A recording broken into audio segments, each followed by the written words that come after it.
Days of the week. There are 7 days in a week. Let's learn them one by one. The first day is Sunday. Sunday. It's a Sunday. Second day is Monday. Monday. Say with me, it's a Monday. Third is Tuesday. Tuesday. Hey, it's a Tuesday. Fourth day is Wednesday. Wednesday. Say with me, it's a Wednesday. Fifth day is Thursday. Thursday.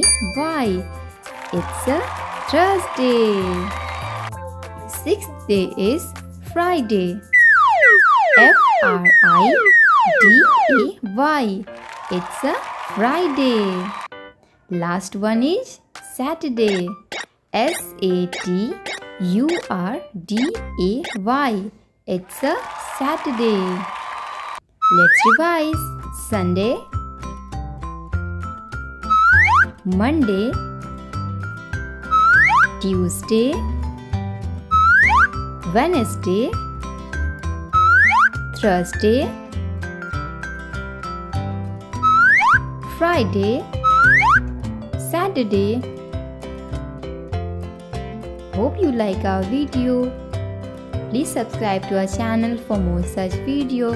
Thank you for watching.